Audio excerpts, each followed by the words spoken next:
be great if we could get everybody seated so we can start the program. Bless you.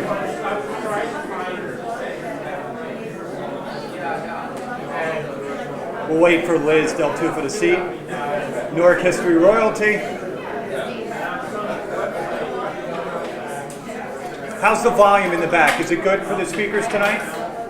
Warren, can you hear me? The volume's good for the speakers? Little low. Little low?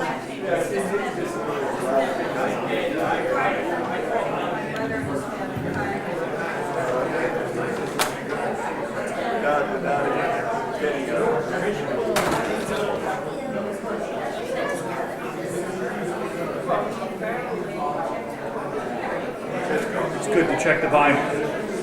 Okay, I think we've got the volume set. Good evening. Good evening. All right. Thank you, Steve. I'm Tom McCabe, member of the Newark History Society Executive Committee, and I'm thrilled to welcome you to our last event of the 2017-18 program. We'll break for a few months, and I'll tell you about a few of our events coming up in the fall. As always, a special thanks to Steve Tedemonte. He just walked by. I think we could probably toast him tonight. He's the director here, and the New Jersey Historical Society's trustees, as always, for hosting us again. They've been key partners since the very beginning. Many of you are aware that the Newark History Society got its start in 2002 and organizes regular public programs encouraging new research, sponsoring the Newark Archives projects, and public programs like tonight. It's become, in 15 short years, one of the leading civic organizations of its kind in urban America. So we're really thrilled to have you tonight. If you're not a member or you're not on our mailing list and want to get information about our programs, please fill one of these out and hand it to somebody on the committee. I'll take responsibility for that. So find me and we'll get that into the system. To entice you to sign up if you haven't, stay connected. Our upcoming programs include a September 17th program at the New Jersey Performing Arts Center, another place that hosts our programs regularly, and it's titled Martin Luther King and Newark's Cool Spring of 1968. Anniversary program, of course, and a November 13th panel, also at NJPAC, on Sarah Sassy Vaughn, the life and legacy of Newark's own. One of our previous panels was on the beer industry. We had it here in Newark. I was on that panel, and we didn't serve beer that night. We've upgraded with our cider program, and we have cider here. But beer industry in Newark, it was a 19th century beer maker's dream, because at a city that had quality water and a hard-working, thirsty immigrant population. Newark's brewing history is better known than the town's cider history, which is much older but less celebrated. We're here to change that tonight. We're here to celebrate Newark's cider industry and the apples that made it famous. We're especially pleased to welcome Charles Rosen, founder of both the New Jersey Cider Works and the Newark Farms, and he's here with us. You've met him out front. He was talking about his Ironbound cider. So we're thrilled to have him, and he's going to field some questions at the end. We're also grateful, also pouring duties out, Fran McManus, accomplished food writer and cultural strategist for Jersey Cider Works, and she's going to talk to us tonight about that Newark cider, what made it so special, and its rediscovery and reintroduction of the Harrison apple. So this is a really special night where we're just having a number of different tributaries coming together in this, civic public history program. And we have to start with one of its founders, Tim Crist, the president, and he's going to give a quick review of the early orchards, the cider mills and the distilleries, and then hand it off to Fran. So welcome once again. Cheers to our speakers tonight.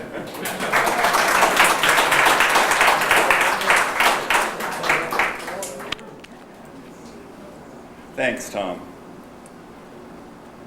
In September 1794, William Strickland passed through Newark on his way from New York City to that natural wonder, the Great Falls in Paterson. When he got to Newark, he spent the night at Orchard Gifford's Tavern, the Hunters and the Hounds at Broad and Market. Strickland, like Newark, he was an Englishman, and he found that the mix of what he called stone, brick, and weatherboarded houses, many of them handsome and elegant, reminded him of the southern counties of England. But what most attracted his attention was not the houses, nor the handsome new Presbyterian church, or the nascent shoe industry. It was the orchards. In his journal, Strickland noted, "These orchards are said to produce the best cider in the United States, which goes by the name of Newark cider, some of which has been kept 20 years. And he added, "The people are now busily employed in the first crushing of the apple, but that is only for common use, the best cider being made later in the season."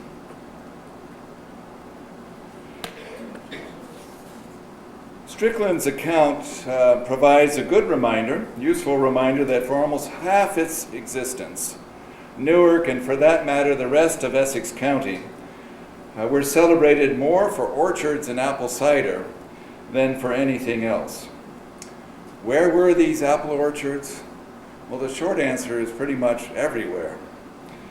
Not just in Newark, but all over Essex County, planted when Belleville, Irvington, the Oranges, Bloomfield, Montclair, and the Caldwells were still part of Newark. There must have been thousands and thousands of fruit trees in bloom each spring. Not just apple trees, but pear, peach, plum, and cherry trees as well. In our own day, we enjoy the flowering cherry trees in Branch Brook Park, but I suspect that wonderful annual show is just a faint echo of what many fields around Newark and the rest of Essex County looked like for 175 years after it was settled. Take George Innes's Spring Blossoms, Montclair, New Jersey, now at the Metropolitan Museum in New York, that he painted around 1891 after many of the orchards had been cut down, and multiply it in vast numbers and extend it in nearly all directions, and you can begin to imagine springtime in Newark and Essex County. In this part of the program, I will touch on a few examples, as Tom mentioned, of early orchards, cider mills, and distilleries in Newark. To get at this information, you have to search in early records of land transfers and estate inventories. The task gets a little bit easier after the American Revolution, when newspapers were printed in Newark, and when properties were put up for sale, the seller would describe the features of those properties. You can also get some clues by examining the account books kept by the Harrison and Camp families, who operated cider mills in this area in the 18th century, and those account books are upstairs in the New Jersey Historical Society Library. Orchards in Newark go right back to the beginning. The original settlers of Newark either brought apple scions with them from New Haven Colony in 1666 and 1667, or sent for them soon afterwards. And they no doubt planted their orchards and other crops during that first year, even as they were building their houses. After all, they had to eat. As early as June 1673, Matthew Camfield's recently planted orchard, and it's interesting because the Canfield apple was later part of what made Newark cider good. I'm sure it was developed after this time. But he had produced enough cider that it was included in his estate inventory following his death. And this is the earliest mention of Newark cider that I've been able to find, and I'm really grateful to Samuel Conger in the 1850s for spotting this, because I don't think I would have found this myself. Right here, some cider. That's the earliest mention of cider in Newark in 1673. In the 17th and 18th centuries, there are frequent references to orchards in the records of land transfers. For example, Abraham Pearson Jr., whom you know was the second minister of Old First Presbyterian Church and later the first president of Yale University, acquired property from the estate of Lawrence Ward in January 1678. And the property came with, quote, a dwelling house, well, yard, barn, garden, and orchard. Even at the end of the 18th century, more than 100 years later, many Newarkers still grew much of their own fruit on land in downtown Newark. For example, Elias Baldwin advertised his house and barn for sale in 1799, along with, quote, a good garden and fruit yard containing 3/4 of an acre, consisting of asparagus, raspberries, currants, strawberries, plums, peaches, cherries of different kinds, and also 2 acres of excellent land on which is an apple orchard of the best fruit. Now, when I started doing research for this program, I foolishly asserted to a few people that the Ironbound was probably the one place in Newark where there were no orchards, thinking that it was mostly covered with salt hay. Well, it was mostly covered with salt hay, but I was mistaken, and I want to give you 3 examples of orchards, apple orchards in the Ironbound to prove me wrong. Let's orient ourselves with this famous view of Newark from 1820. This is Market Street, extending down to, you still have this divide between East Market and Ferry Street, and this is Ferry Street going down to the ferry to Paulus Hook and then on to New York. That was the road, Ferry Street, that took peoples and goods as they went to and from New York and Newark. More generally, it shows what was then called the Neck, now known as Down Neck or the Ironbound, before there were any railroads. And as you can see, the lithographer has included various groves of trees, probably meant to represent orchards. In the 1770s, David Ogden, a New Jersey Supreme Court Justice, advisor to Governor William Franklin, and perhaps the best-known Newark resident at the time, owned an 11-acre tract called the Neck Lot that he described as being in high cultivation with a valuable orchard. Because Ogden was a leading loyalist during the American Revolution, his orchard was seized along with his 17 other properties. He was a major landholder in Newark, the rest of throughout Essex County, even a couple properties in Morris County. These properties included his house on Broad Street, and after they were seized, they were sold by the state of New Jersey to help fund the war effort. After the war, Ogden put in a claim to the British government for the loss of his vast holdings, including the Neck Lot, that he said was located on the road, here we are, at Newark, on the road leading from Newark to the city of New York, distant about half a mile from the courthouse. That description places Ogden's orchard on just the other side of today's Pennsylvania Station. Another example. In 1799, John Gifford auctioned the estate of Joseph Rogers, who had one of those gentlemen's estates along the Passaic River, about a mile from downtown, the center of Newark.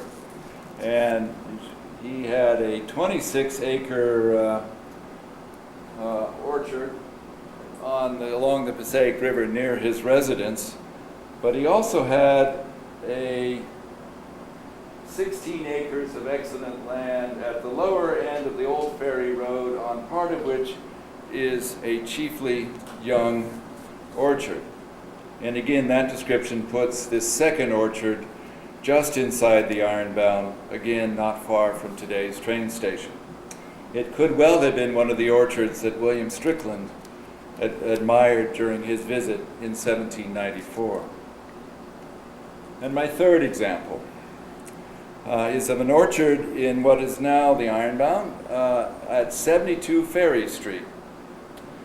In 1841, Elizabeth Morris, the widow of Jonathan Morris, put her house in a 5-acre garden at 72 Ferry Street up for sale.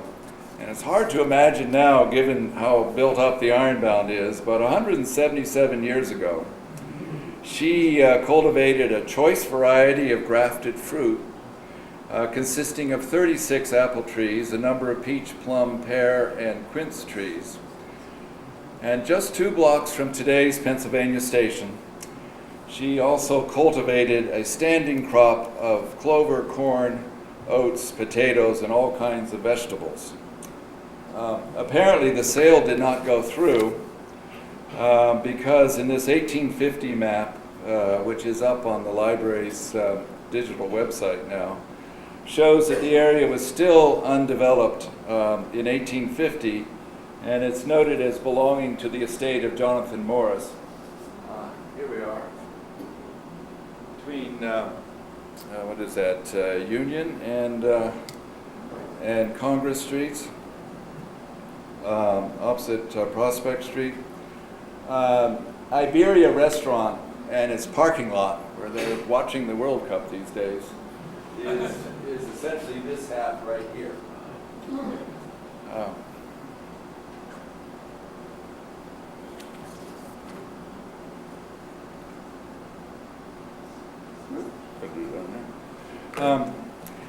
Apple orchards took a lot of work in the spring, and then of course again at harvest time in the fall, and we can get a glimpse of what was involved from the tasks that the Camp family undertook in 1753 for the widow Mary Wheeler.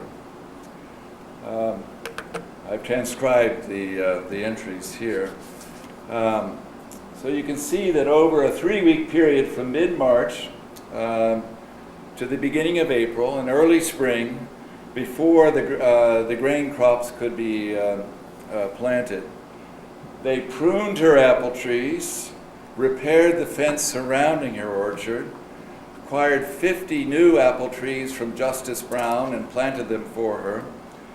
And then in the fall, the apple harvest started at the beginning of September, and you can see on September 6th they made 10 barrels of cider from her harvest, and it continued for another 9 or 10 weeks to the beginning of November.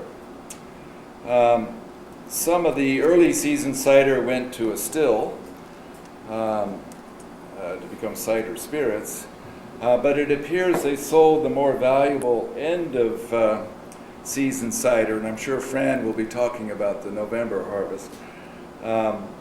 Since they took it to the creek, that's Bound Creek, where the Camp family had a dock and could ship it to merchants in New York City.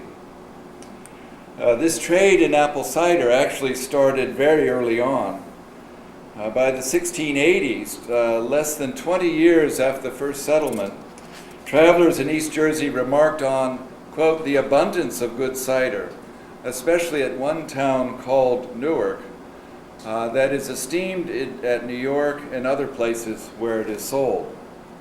In 1684, another traveler reported to a friend in Edinburgh, Newark made about 1,000 barrels of cider last year. Now that's probably an exaggeration, but even half that amount would suggest that Newark orchards were already well established.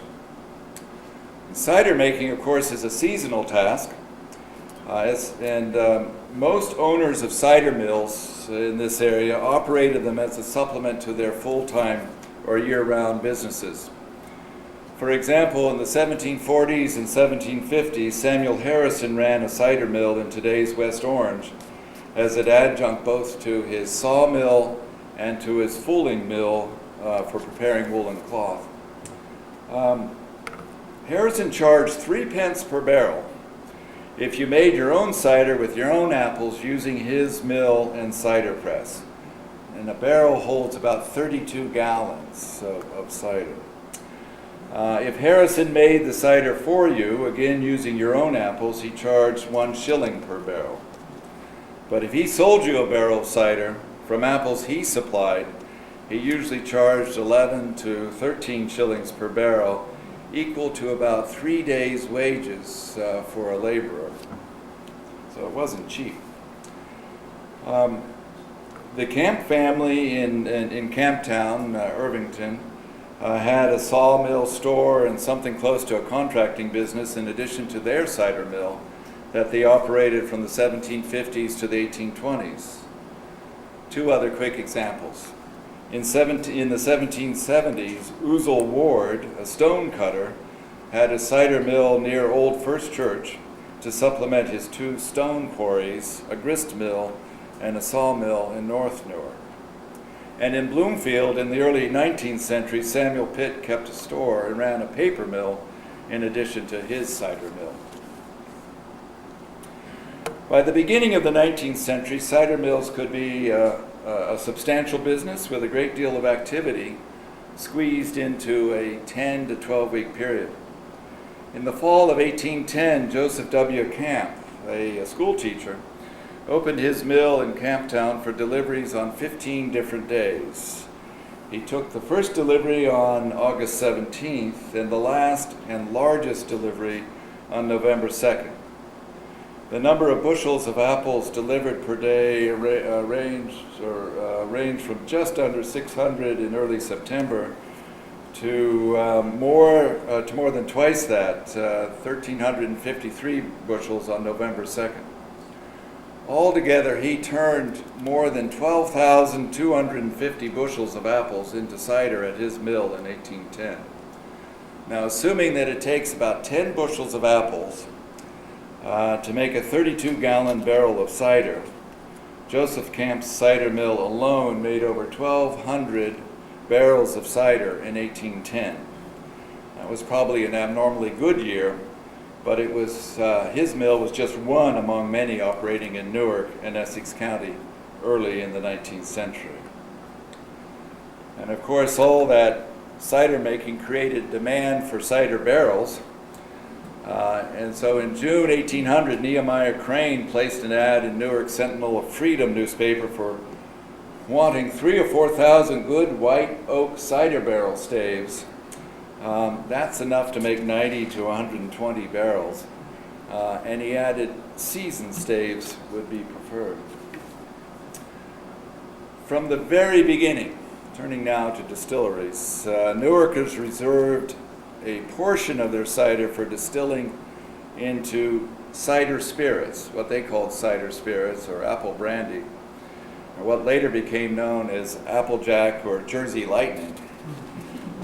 Sometimes they also made apple beer, although in much smaller quantities. Writing in 1684 about the settlers in East Jersey, Gowan Lowry reported, "For drink, they have good beer and cider, and those that are desirous may have wine of several sorts and other kinds of strong liquor." In 18th century Newark, Joseph Hedden, who lived for 96 years, was famous for drinking, quote, "a generous draught of pure Jersey distilled liquor each morning before getting dressed." And I suspect he was not the only 18th century Newarker who started his day a little buzzed. So, and while it's apparent that stills were operating in Newark in the 17th century, the earliest description that I've found is from 1731. In that year, a Newarker named Dr. Shute put his property up for sale, including, quote, a distilling house with stills and all conveniencies ready for distilling of strong liquors and especially of cider. And he added that he was willing to instruct the buyer, quote, in the art of distilling. Another example, Dr. William Burnett, who was the most prominent Patriot leader in Newark in the 1770s. He lived on Broad Street, but he owned a farm in what would soon be called Belleville, 4 miles from the center of town of Newark, that included a distillery on 3 acres close by the Passaic River. He died in 1791, so his blue chip group of executors, Alexander McWhorter and Herman Rutgers and Elias Boudinot, were still trying to dispose of his property 9 years later.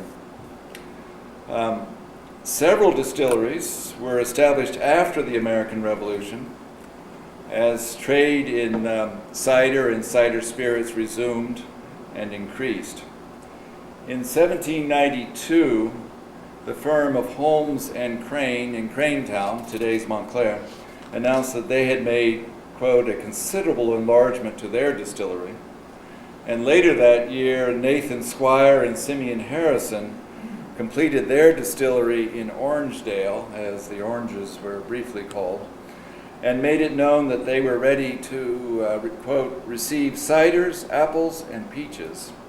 And they said that they would pay 8 quarts of spirits, duty-free, per barrel for cider, and the same for 10 bushels of apples. One last example. In 1798, Bethuel Ward opened a distillery in Bloomfield, assuring customers that he expected to have cisterns sufficient that all cider brought in casks may be emptied immediately. And in those cash-poor times, he offered to make payments in spirits, groceries, or dry goods, as well as in cash.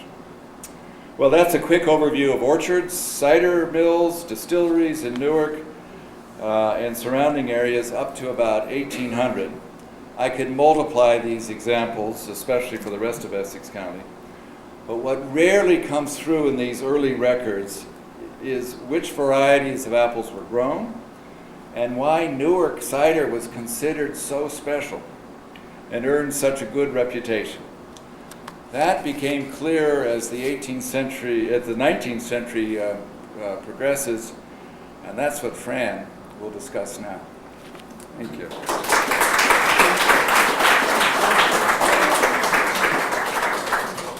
All right. Can you hear me back there? Yes. Great. Okay. So along with the town's charm, handsome buildings, and extensive manufacturing, Newark cider was often included in descriptions of Newark in mid-19th century journals, geographies, encyclopedias, and travelers' guides. In describing Newark cider, those authors used phrases such as excellent, great celebrity, famous, and the best in the world. My favorite was in a book entitled Ergonomy, or Industrial Science, published in 1853, in which Samuel Galway noted that Newark cider is proverbial for its peculiar excellence. The township of Orange was often specified as the center of Newark cider production, as Tim has pointed out. As to the quality, a farmer writing in the Middleton, Connecticut American Sentinel in 1828 noted that Newark cider sells in New York for 4 to 5 times as much as that which is made in New England. And then as a good New Englander, he continued by saying, I think it is wrong to have the Yankees so much outdone. In his 1873 Dr. Chase's Family Physician, Farrier, Beekeeper, and the Second Receipt book, Alvin Chase put Newark cider on par with cider from Normandy, Herefordshire, England as the world's best, noting that in Newark, quote, in all probability, more attention is paid to the manufacture of cider than in any other place in the United States. And when he's talking about attention, he said that means taking great pains in the selection of their fruit, using only perfectly ripe apples, which have been allowed full time to mature or mellow after being gathered. But he also noted that there was a lot of counterfeiting that was happening in that time period. One example of counterfeiting that he gave was that bogus cider makers buy up all the dried apples, and these are the way that farmers would preserve their apples was to string them up in the rafters of their barns. So they would buy up these dried apples and then they would soak them and they would fix them up with alcohol, simple syrup, and carbonic acid, bottled and sold for cider. So we kind of see a parallel today, and most of the major ciders that you see in the marketplace are actually produced from apple concentrates that are coming out of Eastern Europe and out of China. It's not counterfeiting, but it's not real apples either. So 19th century Southern newspapers were filled with advertisements for Newark cider, offered in barrels, hogsheads, boxes, casks, half pipes, bottles, gallons, quarts, pints, and draft. It was sold under the name of Newark cider, Newark mountain cider, Harrison cider, and Newark cider champagne cider, and qualified with descriptors such as authentic, celebrated, choice, fine, and warranted genuine. When a shipment of 52 barrels of Newark cider was delivered to Georgetown from New York in December 1802, John Condit, a native of Orange and then a member of the U.S. House of Representatives, had 2 barrels put aside for President Thomas Jefferson. He also noted that 7 or 8 of them were being put aside for other gentlemen, including members of Congress. So one can assume that Jefferson was pleased, as he wrote to Condit in October 1803, to say, "I should be very glad to get 8 barrels of the first quality to be forwarded here as soon as it is in the proper state to move." And a French botanist who visited Newark in 1802 noted that Newark cider was considered to be the best in the United States. But then as a loyal Frenchman, he was sure to point out that he'd had better ciders at home in France. But in fact, Newark cider was often compared to champagne, and in true Jersey fashion, there was, by the 1840s, there was a thriving industry in New Jersey of making fake champagne using Newark cider. In the Western world, or travels in the United States in 1846-47, the Scottish traveler Alexander Mackay recounts this exchange. "Our first stoppage was at Newark, the most considerable town in New Jersey, but not its capital. 'This is the great champagne manufactory of America,' said a New Yorker sitting by me. 'Champagne manufactory?' I repeated, not exactly comprehending him. 'The best cider in the country is made here,' he added, 'and by far the greater portion of the best champagne, which we import, comes from Newark.' Mackay went on to say, 'I frequently afterwards tasted this beverage in its real, and I have no doubt its assumed character, and found it an excellent summer drink. Many is the American connoisseur of champagne who has his taste cultivated on Newark cider." Alvin Chase again explained the value of this deception in 1873 by noting that a 30-gallon cask of cider was valued at about $6, about 20 cents a gallon, but when it was turned into champagne, it was valued at $360. He noted that with a trifling reduction for loss, labor, bottles, he wrote, "Reliable men in bottling cider say that it is their belief that 9/10 of the champagne drank in this country is manufactured from our native cider." So while this practice was widely ridiculed, there was one writer who quipped that there is quite a lot of champagne made of Newark cider. Some felt that the ability to fool the public affirmed the quality of Newark cider. In the April 1866 issue of Harper's New Monthly Magazine, in an article entitled "The Ethics of Adulteration," F.M. Brewer wrote that the makers of Newark cider had so perfected their art that the product, quote, "could not be distinguished from certain brands of champagne wine, not even when tasted by the most skilled adepts." While questioning the ethics of using forged labels and falsely branded corks, Brewer noted that the cider makers said they would be happy to sell their cider as cider, but the public wouldn't buy it as such because of unfounded prejudices that now prevail. And I think in here he was referring to the fact that cider was considered to be something that really belonged, it was not sophisticated, it was a rural drink, it was something that a sophisticated urban person wouldn't be drinking. So although I've lumped all cider into the category of Newark cider, there were variations in quality depending on the ethics and skill of the cider maker. The quality of the fruit, because just as in grapes, apples have vintage years, and also the apple varieties used. So the most renowned and expensive versions of Newark cider were made with the Harrison cider apple, a small yellow apple with a long stem and distinctive black dots. The flavor of the Harrison has been described as rich, spicy, and complex. Diane Flint, who's the owner of Foggy Ridge Cider in Virginia, describes the juice of the Harrison as thick, almost viscous, with an intense apple flavor. In our orchard, she says, I taste ginger, cooked apple, and other spices in the fresh juice. And she notes that those flavors actually remain through the fermentation process, a quality that she said is not common in apples, even in cider apples. So in A View to the Cultivation of Fruit Trees, published in 1817 by William Cox, who was a noted pomologist from Burlington, New Jersey, he wrote that cider made from the Harrison apple commanded a high price in New York, frequently $10 and upward per barrel when fined for bottling. And by fined, he means they're clearing out the cloudiness that can be in a cider, so it makes it a kind of a clearer product. And just for comparison, American Farmer in 1827 noted that most cider makers weren't even clearing $2 a barrel. So according to the first edition of the Domestic Encyclopedia published in Philadelphia in 1804, the cider made of from this apple is clear, highly colored, rich, and lively. George Washington was presented with a barrel of it by Judge Boudinot, is that right, of Newark, New Jersey, and he declared his preference of it to that made from the Hughes' Virginia crab. As a Virginia descendant, that's no small thing that he would prefer New Jersey's cider apple to the probably most beloved cider apple in Virginia.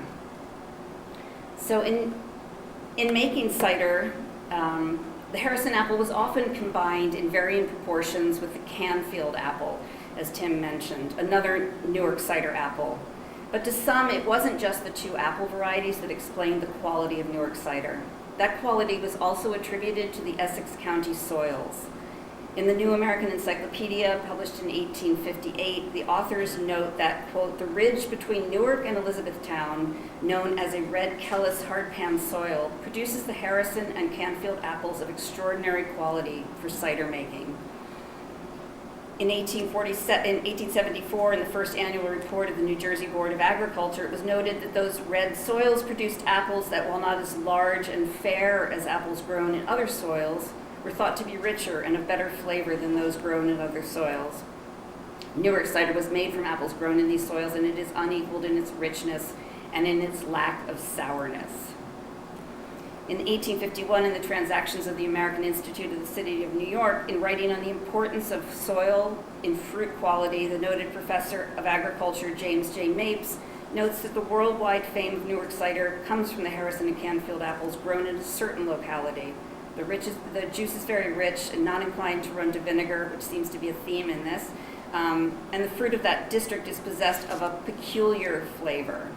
So I also found a note from Charles Mapes in The Working Farmer in 1860, where he noted that that Harrison and Canfield, first of all, have higher alcohol than most other apples, which may be partly why they were so beloved.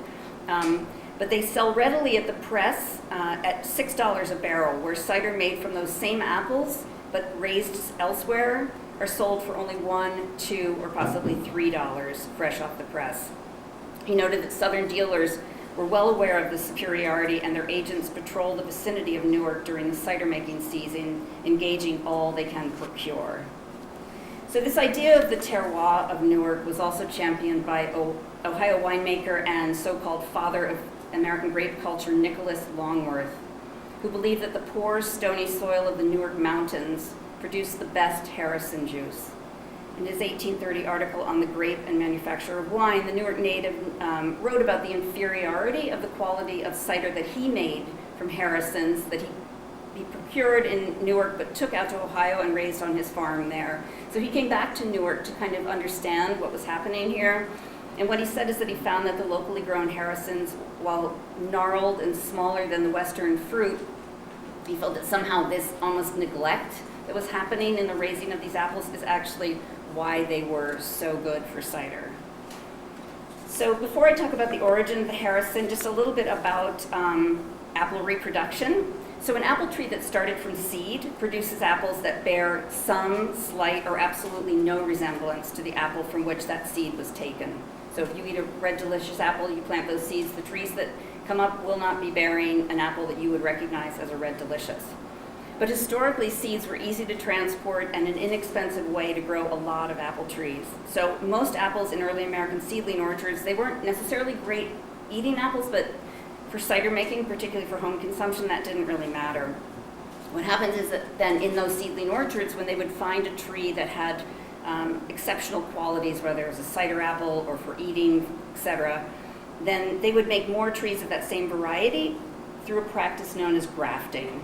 And in grafting, you're taking a small branch with dormant buds from those trees and then matching from that parent tree and inserting it either onto a limb or onto the rootstock of another apple tree. Those two get bound together, as you see there, and they'll eventually grow together. And then that tree will produce apples that bear the same qualities as the tree that you cut that branch off of. So this is where all the great American apple varieties came from. They began in seedling orchards and someone recognized their value and began to cut the wood off and then propagate more and more trees. So the oldest story of the origin of the Harrison that I have been able to find comes again from that domestic encyclopedia. In that book, the author quotes the Reverend Asa Hillier, who was the pastor of the First Presbyterian Church of Orange from 1801 to 1833, who claims that the Harrison apple originated in Newark in the early 1700s in the orchard of a Mr. Osborne in an area that we now know of as South Orange. And that Mr. Osborne gave a selection of young grafted trees from his orchard to Samuel Harrison, the grandson of one of Newark's founders, and an industrious entrepreneur who operated, as Tim said, a sawmill, a cider press. He built coffins, ran a ferry service to New York. He did a lot of things. And that of those trees that Mr. Osborne gave to Mr. Harrison, 15 or 20 of those young trees produced an apple that was first known as the Osborne, then the long stem, and finally the Harrison apple. This story was told to the Reverend Hillier by Samuel Harrison's son, Samuel, who said that 3 of those original trees were still bearing fruit 90 years later. And by the early 1800s, Reverend Hillier reported that every known Harrison tree could trace its origins back to cuttings taken from the orchard of Samuel Harrison. So this is a place that I was certainly stymied in looking at this story because we have an entrepreneur who sold everything. I mean, it was said of him that, or one author said it was said of him that if Samuel Harrison should get all the land on earth, he would seek a bit of the moon for a potato patch. And yet in that journal, or in that ledger that Tim talked about, which is upstairs, I could find no evidence of him selling the scion wood from those trees. And so I posed that question to a research librarian at Colonial Williamsburg. Why was he not selling this scion wood given that had his name on it, no less? And what she responded is what seems to have been a common practice, at least in Virginia, in terms of the distribution of varieties, is if someone had an apple tree particularly good for cider, they cultivated more trees of that variety and might have given cuttings to friends and relations to start their own orchards once the results were perfected. Certainly that is how Jefferson acquired varieties of his cider apples. I think it likely the distribution of New Jersey varieties of apples had that same kind of story as to how they spread from farm to farm, and that is through personal connections. Of course, maybe it's just that he wanted them to bring all those apples to his cider mill, so he was more than happy to have them plant the tree. So like many early American apples, particularly those that were best suited to cider making rather than eating, the Harrison disappeared from commercial production in the late 1800s. And by the early 1900s, it pretty much completely disappeared. And while the temperance movement is often blamed for the disappearance of historic apple varieties, there are other suspects in the disappearance of the Harrison. Certainly urbanization is a reason that it disappeared from the area that we know of as Greater Newark. That sort of falling off of interest in cider drinking was also part of it. But as early as 1865, Isaac Trimble recounted in A Treatise on the Insect Enemies of Fruit and Fruit Trees that while many farmers in eastern New Jersey had large orchards planted almost exclusively in Harrison and Canfield apples, quote, the borers, tent caterpillars, curculio, and apple moth have become such formidable enemies that the business is nearly given up, and must soon be abandoned altogether unless these insect pests are resolutely met and conquered. That same idea was echoed by Charles Sprague Sargent in the journal Garden and Forest in 1888 when he wrote that the Harrison, once so popular and the richest of all apples, has failed so completely of late years that a tree is of great rarity. Its present status affords a fit answer to the question, do varieties run out or degenerate? So he's referring there to an idea in the 19th century when the science of agriculture was sort of coming to the fore, this belief that apple varieties had a finite lifespan, and that once their lifespan ran out, that was the end of that variety. They weren't recognizing, of course, that it was really management problems and these pest problems that were causing the demise of these great American apple varieties. So as you can imagine, the reputation of cider that good, that many people went looking for this apple after it disappeared. And the Harrison was finally rediscovered in 1976 in an orchard in Livingston, New Jersey, by a hobby ciderist from Vermont named Paul Geddes. So the story that Paul told me was that he had read about this apple. He couldn't purchase it from any nursery, so he got in his car, he drove to Irvington. He stopped in a bagel shop. He asked if there was any place that an old cider mill around. They sent him up the road to what we believe was Nettie Oakes' cider mill. And there was a Harrison tree. He took cuttings from it. He took it back up to Vermont, and he now has, according to him, he has about 200 of the Harrison trees in his orchard. I've never met anyone who's actually physically laid eyes on this gentleman, but there are a lot of characters in the apple world. And so I asked him, like, well, were you not amazed? And he said, it was so easy. I just thought they were everywhere. But that particular tree got cut down, and he was never able to find another Harrison tree on subsequent trips back here. But so, although Paul rediscovered the Harrison, the man who is responsible for bringing the Harrison back into commercial production is Tom Burford, 7th generation Virginia orchardist, apple historian, orchard designer, author, and consultant to Monticello during the restoration of Jefferson's orchard. Throughout his life, Tom's father searched for the Harrison without success, and then Tom took up the search, and when he finally tasted a Harrison in the late 1980s, he described it as, quote, the most enigmatic apple I've ever dealt with. When I first tasted it, I had to sit down. I was so unsettled. These are Virginia storytellers. How could it have happened that this great cider apple got pushed out of production? Anything as good as the Harrison, you'd think they would have said, let's take care of it. So it was Tom who first told me about the Harrison and who encouraged me to write about it, which I did in the fall 2010 issue of Edible Jersey. And it was this article that Stephanie Greenwood, who was then head of sustainability under Mayor Cory Booker, handed to Charles Rosen, pictured here and sitting there, a resident of Montclair, in answer to his question, what kind of manufacturing business can I create that will provide well-paying jobs for the chronically underemployed residents of Greater Newark?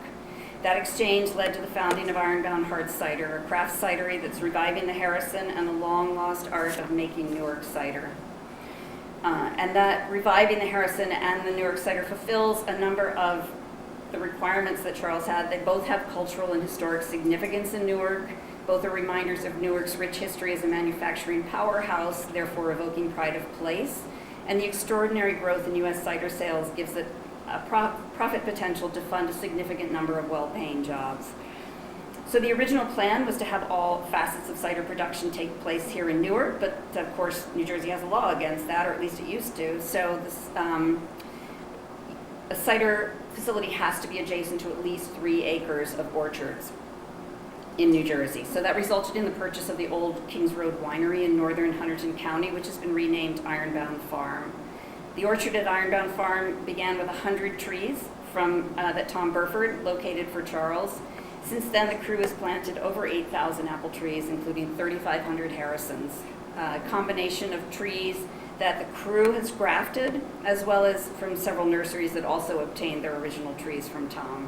So this is the largest planting of Harrison trees that I know of in the eastern United States, and I don't know, maybe in the country. There's also another 2,500 Harrisons that are being tended on a farm up in New York State.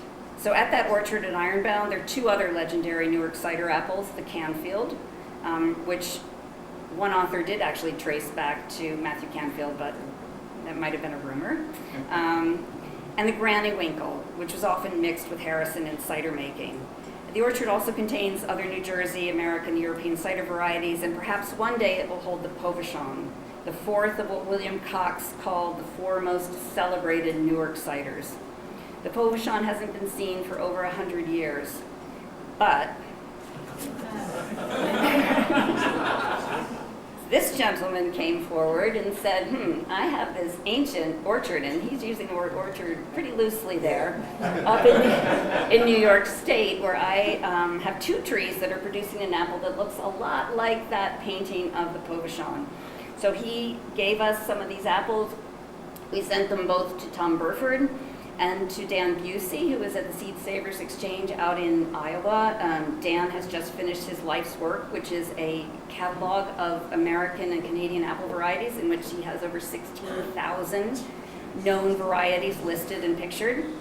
And that he says he's got thousands more for his next edition, but he didn't make it in this one. So they both looked at it and said, this matches the physical characteristics of the Povachon exactly, but they disagreed about whether it was a good enough cider apple to have warranted being called one of the four great Newark ciders.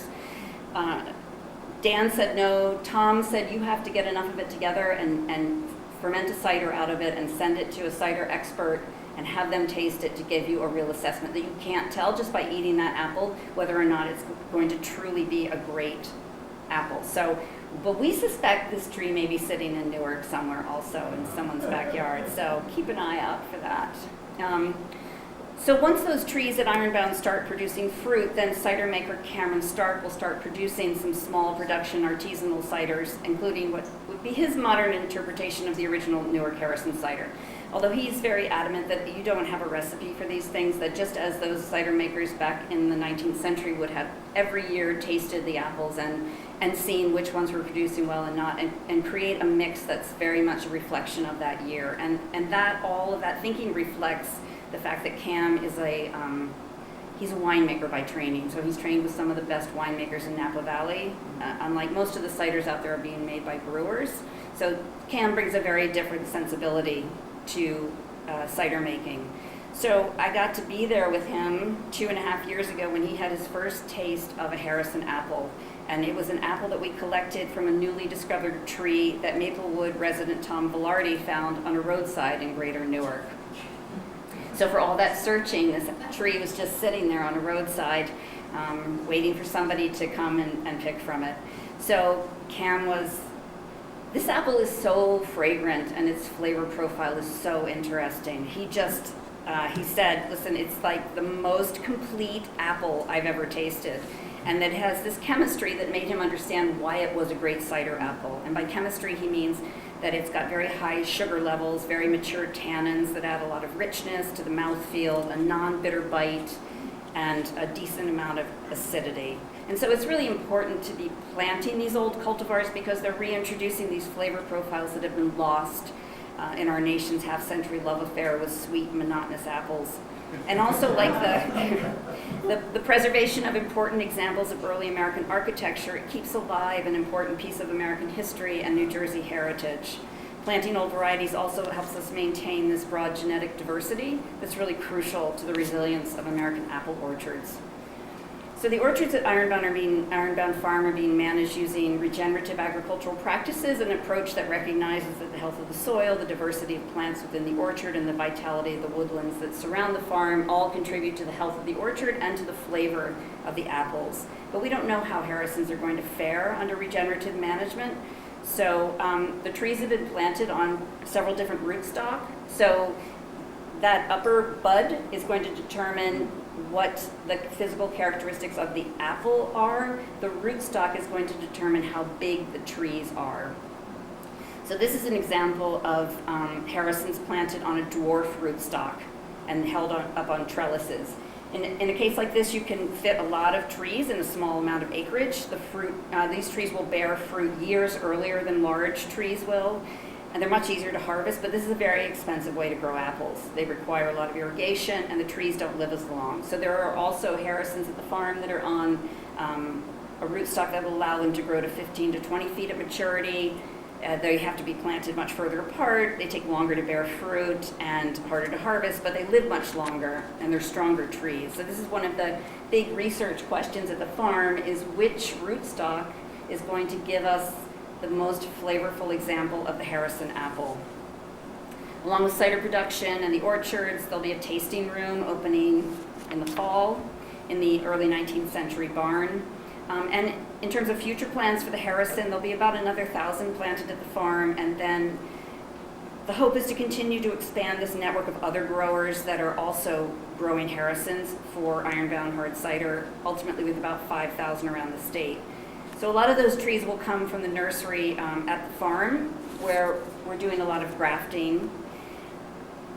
So a nursery is where you have a lot of small trees in a very small space. This is where Samuel Harrison got those trees when Mr. Osborne was out of his nursery. You manage them for a couple of years, and then you take your best examples and you put them out into your orchard. We harbor a dream that those nurseries will, for the Harrison, will come back into Newark on abandoned lots in greater Newark. First of all, so excited about the idea of bringing the Harrison home. And then also this image of Newark supplying historic cider trees to New Jersey farms is a beautiful idea. And thanks to a new law that Governor Christie recently signed, we also have the opportunity to start production of Ironbound cider in Newark, finally. So the hope is that within the next 2 years, there'll be a large production facility in Newark. Just an aside, we'd also love to see the Harrison named the official apple of Essex County. If anybody's got any pull, that would be great. And in conclusion, so the growth strategy here for Ironbound hard cider isn't to have it a national brand. This work in Newark is really testing an idea that creating place-based manufacturing businesses that prioritize creating well-paying jobs while providing essential support system services for underserved residents can be both an economic success and help to rebuild the cultural and economic life of cities from the ground up. If it proves to be true, then the plan is to take this model to other cities, mine their history for products like Newark cider and the Harrison apple that have the potential to generate both economic growth and renewed civic pride. Thank you.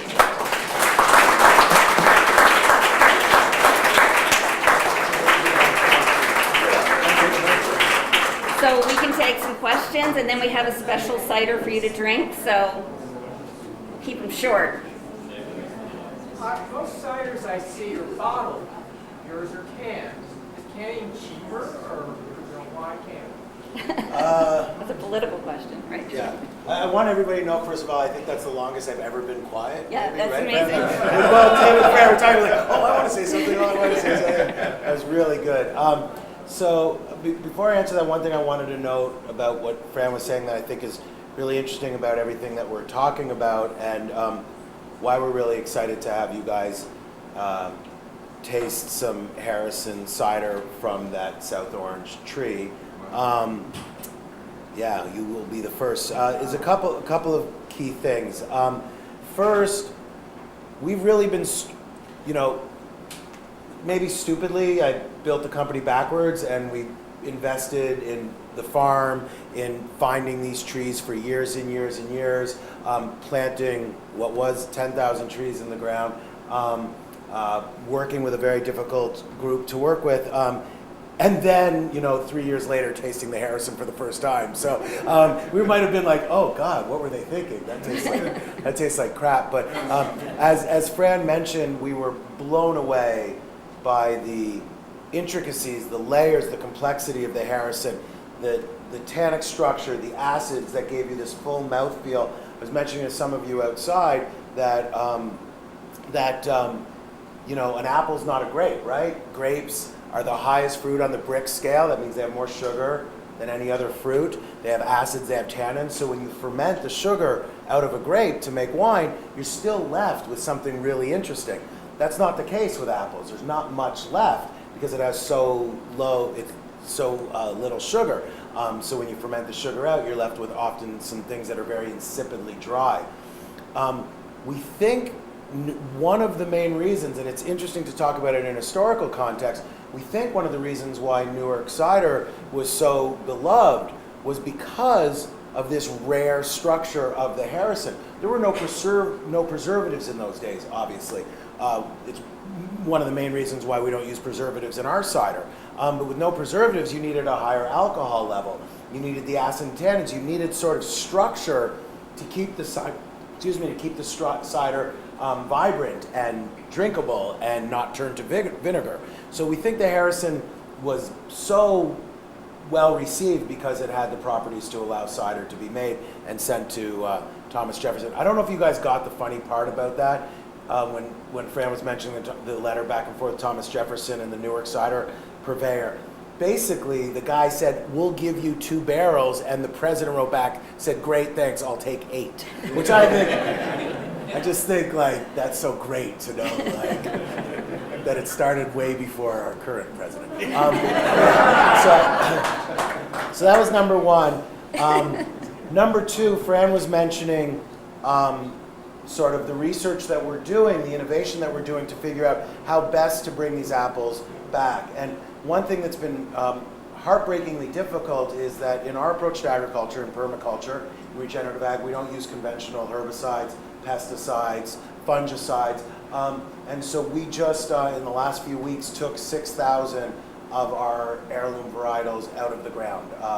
3.5 years of our lives getting them in the ground, grafting them, finding them, and tearing them out of the ground was, needless to say, a really sad day for us. But did so because a lot of the rootstocks that Fran was talking about don't have the capacity to handle viruses that are in non-clean wood. So cider apples that we're finding, like in South Orange or at Wes's farm in upstate New York, or any of the apples that we're reclaiming, haven't been genetically modified to get the viruses taken out of them.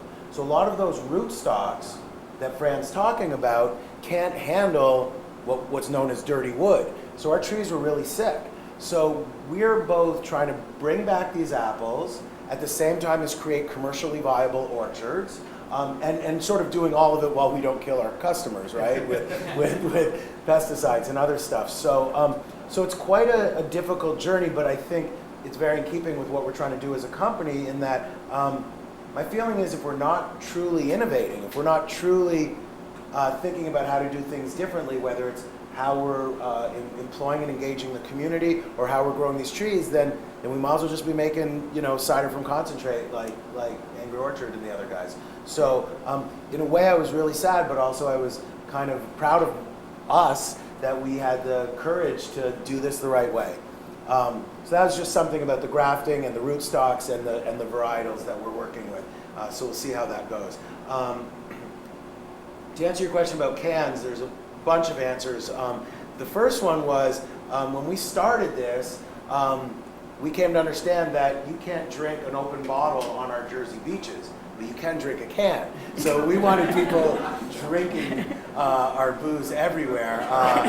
So we had the bright idea of going to a can. Unbeknownst to us, by the time we got into production, after having bought a canning line and figured out how to make cider and stuff, all craft beers have moved to can. Cans are far more environmental because the weight of distribution is a fraction of what it is in glass. It preserves it protects because there's no light penetration. It protects the liquid better. And again, because we have no preservatives, no sulfites, our product lasts a lot longer in a can than it would in a bottle. And because we're trying to build this Jersey badge, we wanted people to be able to drink this. So it seems like everybody caught up to us, but the can is very intentional for all of those reasons. So, and again, I just wanted to note after we're done with Q&A, and this was a struggle with Cam to let go of the very limited amount of juice we have from the South Orange. We debate if it's the South Orange or Maplewood. As Tim knows, as Montclarians, I don't want to give credit to Maplewood, that which was technically Maplewood. Competition. Yeah, like no way are they winning that one over Montclair. which is right on the border, and we think Samuel Harrison is definitely more East Orange than Maplewood. But anyway, so we're going to try that tonight. We have a very little bit of it, but again, no preservatives. It's naturally aged. We've added nothing to this juice. So Fran had mentioned Newark cider really had a blend. Very rare that you would have a single varietal cider, again, because some had more acids or tannins or sugars, and you needed this blend of the three, the Campfield, the Granny Winkle, and the Povachon, and the Harrison, we think. The other point about the Povachon, which is really interesting, Tom Burford was talking about the Campfield in this way, but I feel this way about the Povachon. He calls the Campfield the hamburger helper of cider because it makes a tremendous amount of juice. Most of cider apples look like the size of crab apples, and there's not a lot of liquid. So if you're charging, 3 days pay for cider, you needed a lot of filler. So whether the Povachon is, this exceptional standalone apple, the way that the Harrison is, really I don't know if that matters. They needed quantity. So they needed some filler in there. So we'll see. But what you're going to drink tonight is pure Harrison from that tree, naturally barrel aged, and really nothing else in it.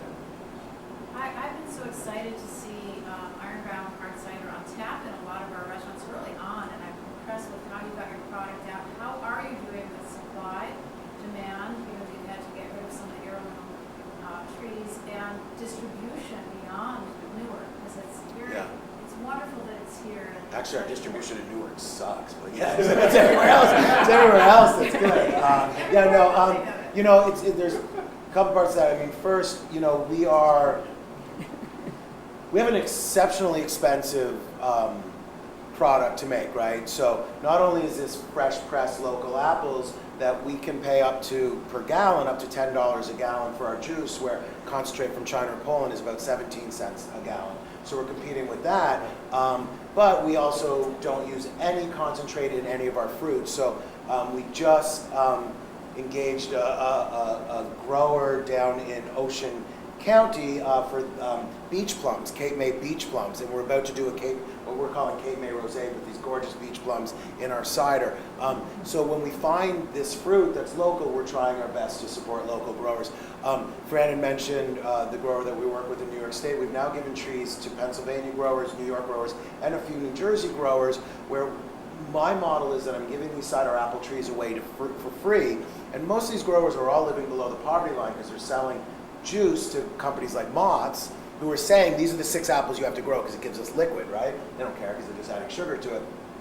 So we've guaranteed each of these growers 4 tons, whatever their market rate is for their juice apples. So we're trying to create a viable revenue stream for these growers, and at the same time it's far not only cheaper, but addresses my concerns about having one orchard because of environmental concerns. So what happens at our farm with blight and viruses, that's not happening in upstate New York or Pennsylvania. So we've really created this interesting community that branches out to these growers, and at the same time really honoring Tom's vision, Tom Burford's vision of bringing these apples back to commercial production. It doesn't mean anything for some hermit in Vermont to have 10 of these trees supposedly and not share them with anybody. We want this apple to be like out there, and that's our goal. So in terms of distribution, I think what was funny was naively when we started the company, I thought, oh my God, I'm hiring the chronically underemployed, working with ex-offenders and veterans, and blah, blah, blah, blah. We're bringing back Newark cider with all this heritage, no preservatives, no concentrate. I thought I was going to get a fucking parade, right? Like I was like, whoa! And then boy, oh boy, man, you charge $1 more than Angry Orchard. They're like, yeah, I don't think so. So there's a big gaping hole between what we're making and what's happening at the stores. But we have a very supportive distributor called Hunterdon Brewing, and we have a lot of salespeople in the market. And I think once we can tell our story and people taste the liquid, we are really developing this thing that we think gives us Jersey pride, right? And alcohol branding, very few people really get that it's sadly mostly about what happens outside of the can, not inside, right? It's not the liquid, it's what does it say about me as a consumer that I'm choosing this drink at a bar, right? So that somebody at the other end of the bar thinks I'm cool enough that I can build the courage to go talk to them, right? So we're desperately trying to build this brand that has this Jersey pride. that it's rooted in our heritage, that it's rooted in our community, it's rooted in our agricultural roots, no pun intended, and you know, it's alcohol which gives us this opportunity for this badge. So we want to be kind of the Ben and Jerry's of How can we help you in Newark? to buy more cider. I mean, I think Newark's interesting. Like, we do extremely well at the Prudential Center, but then I'll walk into like restaurants that are all about local fare, and it's really hard to get it in here. I think there's a price, but we're not even expensive. I don't know. It's hard. People don't maybe know the story now, but drink more. Yeah. I drink a lot. I don't even drink cider. I'm Canadian. I drink beer, but I drink a lot of this. Yeah. Yeah, so can you say more in terms of the people that you employ, your initial vision of Yeah. being able to have sustainable jobs that address sewers? Yeah, I think there's a couple things. I mean, I had been running for Congress prior to starting this business, and sort of came to understand in pretty short order that, you know, that wasn't really in service of the people I was interested in serving, right? We have a system designed, as we all very well know, to serve a very, very small handful of people. And that system, really little difference if you have a little D after your name or a little R after your name, right? We kind of work for the same handful of people. And so my goal in coming to Newark was to say, okay, well, if we're not building a for-profit business that is in partnership and connection with the people of Newark, then it's not worth doing, because I see far too much business coming here, taking advantage of economic development credits, taking advantage of affordable land, cheap labor, and really kind of getting the heck out of town at the end of the day, right? Got a lot of friends in Montclair that fit that bill. So, so no names, especially because it's being recorded. If that wasn't on, I would just. But so, what I came to understand when I got here, and really the first 2 years was about learning about the community, learning about our history, learning about place, right? Place matters.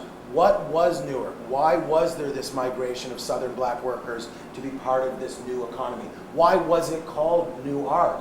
All of these things go into the infrastructure. We have the people, the community. So once I kind of understood that, and God, Stephanie made me go into this business because of Fran. But I came to understand that working primarily in those days was exclusively the formerly incarcerated. And what I came to learn quickly was, you know, we have a system that's designed to get these men out of our way, right? It's not, nobody's caught up in a system. This was built this way, right? As a country, we have 5% of the world's population. We have 25% of the world's incarcerated population. Over 80% of them are of color. That is not by chance. That's by design. So most of these men and women coming out of jail, there's been no effort to deal with mental illness, addiction, community reorientation, family reorientation, fiscal literacy. I don't have a worker that reads at my son's 7th grade level, right? So I realized that kind of creating high-paying jobs was only the very, very, very first step. Really what our work is primarily about is creating sort of a healthier system of individuals that support each other. And so I spent a few years with a professor from Columbia University, and we built a curriculum on things like conflict resolution and identity value and emotional intelligence and fiscal literacy, and we have regular workshops. And the workshops are fun. It's everybody from me and Fran down to like the newest hire, and we're together and we're laying on the floor because there's some, you know, meditation practice, and then we're like in conversations. And I always joke because like you look at our farm and we've got these like Trump supporting guys like Wes who had the apples to like, you know, black gang members from Newark, and we all hang out together. It's like it's the most busted crew you've ever seen in your life, right? But we're community, and it's community around food, and it's this idea of what can a local food-based system look like, a system that supports the grower and the food producer and the chef and the final consumer. And I just really quickly on that note, I kind of just alluded to it, but in regenerative agriculture and permaculture, what we talk about is how do you build a healthy ecosystem in the soil? How do you create a system of diverse organisms that support each other, right? So like there's a period of the year where our trees put 80 to 90% of their energy into the soil. They literally starve themselves to feed the microbiological life in the soil, right? Because the trees know that they need that fungal life to support them. So I was like, God, that's what community building should look like. That's what our business should look like. So each individual within the system, regardless of his or her color or faith or sexual orientation, as each individual gets stronger spiritually and emotionally and financially, and they're serving the rest of the system, the whole system gets stronger. And it's this really, I think, powerful shift away from maybe what our current definition of success looks like in this country, right? I think we have a president who personifies what success looks like in our winner-take-all, zero-sum game kind of approach, right? There's always a winner and a loser. I was like, well, no. My success should be connected to your success, not at the expense of yours. And so we're starting to see that in the agricultural piece, the cider piece, and all the other food parts of the business. So it's nice. And how many people, how many folks are you? It changes a lot when they go back to jail and stuff. So in terms of the ex-offender population, I mean, over the 6 years, we've had close to 50 out of that population. We're down to 3, unfortunately. It's hard work. Yeah, so overall, right now, we're at 40-some employees. And I do think, as Fran alluded to, we got Governor Crist to sign this bill to bifurcate agriculture from cider production with the cider bill. That's going to really let us, when we're ready to ramp up big-scale production, you know, and urban ag, that's going to happen here, and that's where I think our numbers really start to expand. We learned from Tim that the best apples come later in the season. Are you experiencing that as well? You know, it's interesting again because we speculate about a lot of this, right? If we went down from 16,000 plus varieties to 20, we don't really know that much about all of these apples, right? So some of our earlier, but it's not only like their fruiting part of the season, but some apples need to sweat. They need to sit for a long time. That Povachon actually really opened up. I think Dan Busey, who we disregard now as a hack because he didn't think it was the Povachon. I think when he tasted the Povachon, it was very fresh. It was new. We just got it and sent it right to him. When that Povachon sat around and it aged, it became an interesting apple. So the harvest changes, and we have really amazing. We have an apple called the Chestnut Crab that's a very early fruiting apple, like late August, and it's off the charts, amazing. So we're still learning, I think. So is it possible, once you kind of have some more years behind you, that you might actually set aside vintage Absolutely. collector, Absolutely. small keg? Well, we are, and that's what we're working on now, and that's why it's hard to let go of even just this little bit now. So our base brand Ironbound is going to be this thing that sort of is we will not go past New York and Pennsylvania. We'll stay regional, as Fran said. But our limited edition heritage ciders will be that. Even now, what's interesting is every batch of Ironbound is different because we're bringing in varietals from everywhere. So sometimes it's drier, sometimes it's got more funk to it, sometimes it's sweeter, and people are like, oh, this isn't exactly like the Ironbound I just had. I'm like, well, because it's not Budweiser. Like that should be a good thing, right? Like you can get a Big Mac and a Bud, you know what it's going to taste like. So we're learning how to but yes, there's no question that it changes all the time. Are you getting any support from Rutgers? No. They're very anti Not our yet. approach. Not no, yet. they're very, very opposed to our approach to agriculture. Because conventional growing has said, Fran showed you our trees on dwarf blocks. Those have about 600 trees per acre. Rutgers is pushing this idea of high density planting of 1,100 trees per acre. That means a single spindle. There's no tree. It's just a single spindle. It looks like a grapevine with apples on it. There's no acids, there's no tannins, there's no nutritional value. We grow food in this country for 3 reasons: high yield, low cost, and shelf life. Can this apple come from Washington and look pretty at the shelf at Whole Foods, right? Nothing to do with nutritional value or flavor. So Rutgers is very opposed. Well, even he just retired, but a wonderful orchardist, who ran the extension program for Rutgers, said to me one time, he's like, if you use the O word one more time, we're done talking. That's organic, right? Like, the O word. And I'm like, you know what, man? If your guys are picking your apples with gloves on, chances are my kids shouldn't be eating them. So there's a debate. And I would say candidly, Rutgers, Newark, from the business school too. I mean, it's tough to. We're fighting a system that's rooted in our not-for-profit and our public sector. So we're getting very little support. I meant primarily the genetic aspect. No, Cornell? more so. How about we end the evening with one more question? What is the Harrison? How is the Harrison as an eating apple? It's shockingly not horrible. Well, It's so- great as a sweet. No, what it is makes the best sweet cider we've ever had. When So- we pressed it, she had one more question there, but it's not made for an eating No, apple. I saw a reference actually that if you hold the Harrison until March, it becomes a good eating apple. So that's the thing with apples, as Tom Burford will say, there's some apples that you should eat right as you pick them off the tree. Others actually improve in storage. So that was, I've only found that one reference to its eating quality through aging, but it does have references as a culinary apple, and I think it's pretty exciting to think about having chefs play with it to see how Yeah, they we're can not use waiting. it. Last question, because I know we want to fish you out. Yeah, I just had a quick question about, you were talking about something about the red clay dirt on the south of Ross. So I was just, what are the properties about the dirt? I know I had read something in the history of New Jersey that that dirt was produced from some kind of like volcano or volcanic eruption. Right. But what were the things It's about when it that Pangea the split dirt? up. Is it the metal? Like what about the dirt was good for the apples? Right, so of course they didn't know at that time because the science of agriculture was mostly speculation and sort of circumstantial evidence.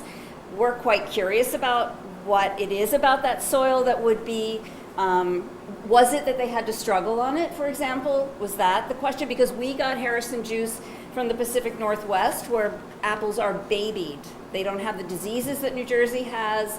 They're all irrigated. They have this sort of perfect climate. And that Harrison juice had nowhere near the flavor profile as the Harrison that was found on that roadside in somewhere like Greater Newark. So, so I think that that's another, like, wouldn't it be great to bring some Harrisons back into Newark in that soil and grow them and see what that was?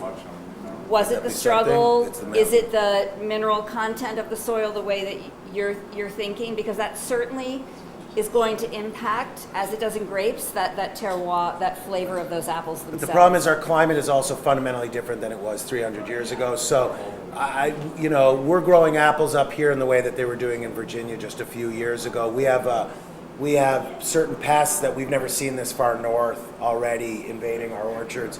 So things are changing. So I don't know if we'll ever really fully know. So we're going to hear. So we'll go out and drink. But if people have other questions, we'll hang out and.